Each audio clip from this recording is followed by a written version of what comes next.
नमस्कार दोस्तों, आपका स्वागत है हमारे सत्य ज्ञान यूट्यूब चैनल पर।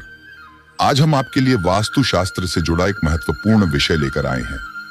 आज हम आपको 5 ऐसी चीजों के बारे में बताएंगे जिन्हें कभी भी किसी को दान नहीं करना चाहिए, चाहे वो कितना भी गरीब या जरूरतमंद क्यों न हो। वास्तुशास्त्र के अनुसार इन चीजों को दान करने से आपके घर में नकारात्मक ऊर्जा आ सकती है, जिसका परिणाम स्वरूप आपके जीवन में अनेक समस्याएं पैदा हो सकती हैं। यह ऊर्जा घर के वातावरण को बिगाड़ सकती है और आपको धन, स्वास्थ्य और संबंधों में समस्याओं का सामना करना पड़ सकता है। इसके अलावा ऐसी चीजों को दान करना आपकी व्यक्तित्व और स्थानीय समुदाय में नकारात्मक प्रभाव डाल सकता है, जो आपके सामाजिक और पेशेवर जीवन को प्रभावित कर सकता है। इसलिए ध्यान दें कि वास्तुशास्त्र की मान्यताओं को समझें और उसके अनुसार कार्यवाही करें, ताकि आपका घर और जीवन हमेशा सुखमय और समृद्ध रहे। तो आइए जानते हैं वे 5 चीजें कौन सी हैं। फटा हुआ या टूटा हुआ सामान। वास्तुशास्त्र के अनुसार कभी भी फटा हुआ या टूटा हुआ सामान दान में नहीं देना चाहिए। ऐसा करने से आपके घर में दरिद्रता आ सकती है और आपके बिजनेस में भी नुकसान हो सकता है। वास्तुशास्त्र के अनुसार हर वस्तु का अपना ऊर्जा होता है, और जब कोई वस्तु टूट जाती है या फट जाती है तो उसकी ऊर्जा विकराल और अस्थिर हो जाती है। इसीलिए इस प्रकार के सामान को दान करने से उसकी नकारात्मक ऊर्जा आपके घर में प्रवेश कर सकती है, जो घर के वातावरण को प्रभावित कर सकती है। दान की गई फटी या टूटी चीजें आपके बिजनेस को भी प्रभावित कर सकती हैं। यदि आप ऐसे सामान को दान करते हैं तो आपका व्यवसाय कुछ नकारात्मक प्रतिक्रियाओं का सामना कर सकता है, जैसे कि आपके ग्राहकों का विश्वास खोना या उनकी निराशा। इससे आपके व्यवसाय की छवि पर भी बुरा असर पड़ सकता है, जिससे आपका व्यवसाय का उचित संचालन प्रभावित हो सकता है। इसलिए वास्तुशास्त्र के मान्यताओं का पालन करते हुए सावधानी पूर्वक सोच समझकर ही किसी भी सामान को दान करना चाहिए। टूटा हुआ या फटा हुआ सामान को दान करने से पहले उसके नकारात्मक प्रभावों को समझना और ध्यान में रखना बेहद महत्वपूर्ण है। नमक को देवी लक्ष्मी का प्रतीक माना जाता है, इसलिए कभी भी नमक को दान में नहीं देना चाहिए। ऐसा करने से आपके घर में धन की कमी हो सकती है। नमक न केवल एक आवश्यक खाद्य पदार्थ है, बल्कि यह हिंदू संस्कृति में भी महत्वपूर्ण स्थान रखता है। नमक को देवी लक्ष्मी के प्रतीक के रूप में भी माना जाता है, जो समृद्धि और धन की देवी है। इसलिए नमक को दान में न देने से धन की कमी हो सकती है, क्योंकि यह धन की प्राप्ति में रुकावट डाल सकता है। वास्तुशास्त्र में भी नमक को घर के नेगेटिव ऊर्जा को दूर करने का महत्व दिया जाता है। इसके अभाव में नकारात्मक ऊर्जा घर में बनी रह सकती है, जो धन की हानि का कारण बन सकती है। धार्मिक दृष्टिकोण से भी नमक को संबंधित त्योहारों और पूजा अर्चना में महत्वपूर्ण स्थान प्राप्त है। नमक का अभाव घर की आर्थिक और धार्मिक संप्रदायता को प्रभावित कर सकता है। इसलिए नमक को दान में न देने से पहले इसके महत्व को समझना और ध्यान में रखना अत्यंत आवश्यक है। व्यक्तिगत और सामाजिक स्तर पर नमक को स्वीकार करना और इसका मूल्यांकन करना चाहिए, ताकि सामाजिक और आर्थिक समृद्धि का समर्थन किया जा सके। झाड़ू को घर की नकारात्मक ऊर्जा को साफ करने वाला माना जाता है, इसलिए कभी भी झाड़ू को दान में नहीं देना चाहिए। ऐसा करने से आपके घर में नकारात्मक ऊर्जा का प्रवेश हो सकता है।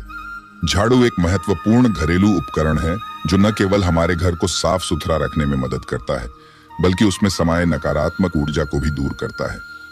वास्तुशास्त्र के अनुसार झाड़ू की पोंछ के द्वारा नकारात्मक ऊर्जा को घर से बाहर निकाला जा सकता है। इसलिए झाड़ू को दान में न देने से उसके ऊर्जा साफ करने और घर को प्राकृतिक रूप से पुनर्वास करने का अवसर खो जाता है। वास्तुशास्त्र में झाड़ू को एक महत्वपूर्ण उपकरण माना जाता है, जो घर की सकारात्मक ऊर्जा को बढ़ावा देता है। झाड़ू की पोंछ से किया गया सफाई काम घर की नकारात्मक ऊर्जा को हटाने में मदद करता है और घर में सकारात्मक ऊर्जा का संचार करता है। इसलिए झाड़ू को दान में न देने से घर में सकारात्मक ऊर्जा का संतुलन बना रहता है और घर वालों को प्राकृतिक स्वास्थ्य और धन की प्राप्ति में मदद मिलती है। इसलिए झाड़ू को दान में न देने से पहले इसके महत्व को समझना और ध्यान में रखना अत्यंत आवश्यक है। झाड़ू को एक प्राकृतिक उपाय के रूप में देखा जाता है, जो हमें घर की साफ सफाई में मदद करता है और साथ ही घर की सकारात्मक ऊर्जा को भी बढ़ावा देता है। काले रंग का कपड़ा। काले रंग को अशुभ माना जाता है, इसलिए कभी भी काले रंग का कपड़ा दान में नहीं देना चाहिए। ऐसा करने से आपके जीवन में परेशानियां आ सकती हैं। काला रंग हमारे समाज में अशुभता का प्रतीक माना जाता है। यह रंग अक्सर शोक और अशुभता के संदेश को संदर्भित करता है और इसे धार्मिक अनुष्ठानों में भी अपशगुन माना जाता है। वास्तुशास्त्र में भी काले रंग को अनुचित माना गया है, जिसका प्रभाव हमारे घर और जीवन पर पड़ सकता है। काले रंग के कपड़े को दान में देने से आपके जीवन में परेशानियां आ सकती हैं। ये रंग आपके जीवन में नकारात्मकता और संघर्ष का प्रतीक हो सकता है और इसका दान करना आपके जीवन में अशुभ प्रभाव डाल सकता है। वास्तुशास्त्र के अनुसार काले रंग के कपड़ों को घर में लाने से वहां की सकारात्मक ऊर्जा को प्रभावित किया जा सकता है। यह रंग घर की ऊर्जा को अशुभ बना सकता है और घर में आपको समस्याएं उत्पन्न हो सकती हैं। दीपक को ज्योति का प्रतीक माना जाता है, इसलिए कभी भी दीपक को दान में नहीं देना चाहिए। ऐसा करने से आपके घर में सुख शांति का अभाव हो सकता है। दीपक धार्मिक और सामाजिक संस्कृति में एक महत्वपूर्ण स्थान रखता है। इसे ज्योति का प्रतीक माना जाता है, जो अंधकार को दूर करके प्रकाश का प्रतिनिधित्व करता है। धार्मिक आधार पर दीपक को पूजा और आराधना में उपयोग किया जाता है, जो आत्मा के प्रकाश को प्रतिनिधित्व करता है और घर को प्रकाशमय बनाता है। इसलिए दीपक को दान में न देने से घर में सुख और शांति का अभाव हो सकता है, क्योंकि यह घर के आंतरिक और बाहरी परिसर को प्राकृतिक प्रकाश से वंचित रख सकता है। वास्तुशास्त्र में भी दीपक को महत्वपूर्ण माना जाता है। यह किसी भी स्थान को प्रकाशित करने और सकारात्मक ऊर्जा को बढ़ाने में मदद करता है।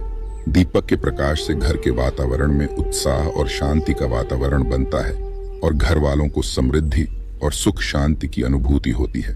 धर्म, संस्कृति और वास्तुशास्त्र के मान्यताओं के अनुसार दीपक को दान में न देना हमें सुनिश्चित करता है कि हमारे घर में सकारात्मकता, ऊर्जा और सुख शांति की स्थिति बनी रहती है। यह ध्यान रखना अत्यंत महत्वपूर्ण है ताकि हमारे जीवन में समृद्धि और खुशियों की बरसात हमेशा बनी रहे। तो चलिए दोस्तों, इस वीडियो को यही समाप्त करते हैं और उम्मीद है कि आपको ये वीडियो जानकारी पूर्ण लगा होगा। यदि आपको ये वीडियो पसंद आया है तो इसे लाइक करें और शेयर करें। और यदि आप वास्तुशास्त्र से जुड़े अन्य वीडियो देखना चाहते हैं तो हमारे चैनल को सब्सक्राइब करना न भूलें। धन्यवाद।